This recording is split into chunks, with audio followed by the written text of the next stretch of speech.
దేవునికి స్తోత్రం. ప్రియమైన సహోదర సహోదరులకు శుభాభివందనములు. ఈరోజు దేవుని వాగ్దానము కీర్తనలు 9వ అధ్యాయం 10వ వచనం. యెహోవా నిన్ను ఆశ్రయించు వారిని నీ విడిచిపెట్టువాడవు కావు.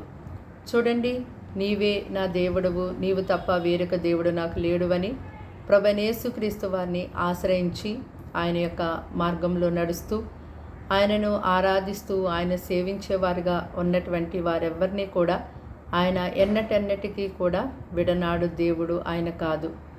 మీ యొక్క అనుకూల సమయంలో కానివ్వండి, మీ యొక్క ప్రతికూల సమయంలో కానివ్వండి, కష్టంలో నష్టములో, మీ యొక్క బాధలో వేదనలో, మీ యొక్క రోగములో దుఃఖములో, మీ యొక్క ప్రతి సమస్యలో కూడా దేవుడు మీకు తోడై ఉండి ఎంతో గొప్పగా మిమ్మల్ని ఆయన విడిపిస్తారు. ఆయన మీకు సహాయం చేస్తారు.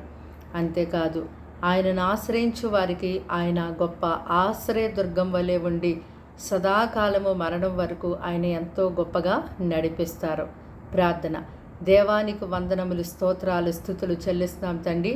ఈ సమయమును బట్టి దినమును బట్టి మీకు ఎంతో కృతజ్ఞతా స్తోత్రములు. దేవా, ఈ మాటలు వింటున్న నీ బిడ్డల్ని సిలువ రక్తముతో కడగండి, వారిని బలపరచండి, వారిని ధైర్యపరచండి, వారికి మంచి ఆరోగ్యము కాపుదల నీ యొక్క సహాయమును తండ్రి యేసు నామములో దయచేయండి. వారిని, వారి పిల్లల్ని, వారి కుటుంబాలని దీవించండి.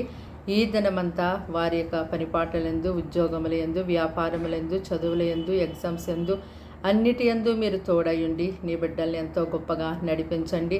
నిన్ను ఆశ్రయించినటువంటి నీ బిడ్డల్ని వెన్నడూ కూడా విడిచిపెట్టేవాడు కాదు తండ్రి.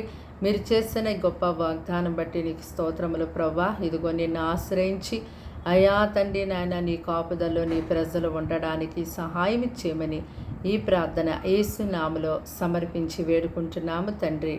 ఆమేన్.